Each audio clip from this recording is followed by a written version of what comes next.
10, 9, 8, 4, 3, 2, 1, 0.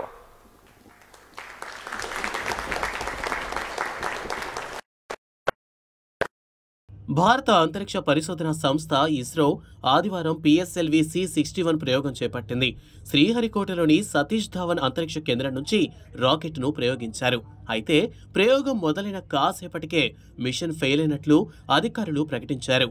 వివరాల్లోకెళితే ఇస్రో ఆదివారం చేపట్టిన PSLV C61 rocket ప్రయోగం అపూర్వమైన మైలురాయిగా భావించారు. అయితే ఈ మిషన్లో 3వ దశ సమయంలో ఏర్పడిన సాంకేతిక సమస్య వల్ల లక్ష్యం చేరుకోలేకపోయినట్టు ఇస్రో చైర్మన్ వి నారాయణన్ తెలిపారు.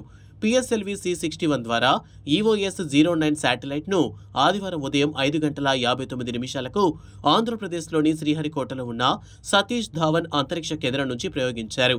ఇది ఇస్రో 101వ ప్రయోగం కాగా పిఎస్ఎల్వి రాకెట్కు ఇది 63వ ప్రయోగం.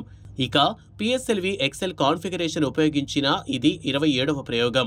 ప్రయోగానికి ముందు శుక్రవారం ఇస్రో చైర్మన్ నారాయణన్ తిరుపతిలోని శ్రీ వెంకటేశ్వర స్వామి ఆలయానికి వెళ్లి ప్రత్యేక పూజలు నిర్వహించారు. పూజా సమయంలో పిఎస్ఎల్వి C61 మోడల్ను స్వామివారి పాదాల వద్ద ఉంచి ప్రయోగం విజయవంతం కావాలని ప్రార్థించారు.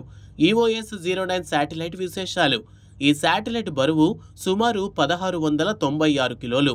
ఇది భూమి పరిశీలన శాటిలైట్ల సిస్టంలో భాగం కానుంది. ఇది గతంలో 2022లో ప్రయోగించిన EOS-04 శాటిలైట్కు కొనసాగింపు. RISAT-1B అనే పేరుతో కూడా పిలిచే ఈ శాటిలైట్ RISAT-1 మాదిరిగా పనిచేస్తుంది. ఇది రిసోర్సు శాట్, కార్టోశాట్, రిసాట్-2B శాటిలైట్ల డేటాను విశ్లేషిస్తుంది. ప్రధానంగా రిమోట్ సెన్సింగ్ డేటాను అందించేందుకు దీనిని రూపొందించారు. ఇస్రో ఈ మిషన్ను దేశానికి ఎంతో కీలకంగా అభివర్ణించింది. అయితే ఈసారి తాత్కాలికంగా ఆటంకం ఏర్పడినప్పటికీ మరికొన్ని రోజుల్లోనే ఈ మిషన్ను మళ్లీ విజయవంతం చేస్తామని శాస్త్రవేత్తలు ధీమా వ్యక్తం చేస్తున్నారు. 10, 9, 8, 4, 3, 2, 1, 0.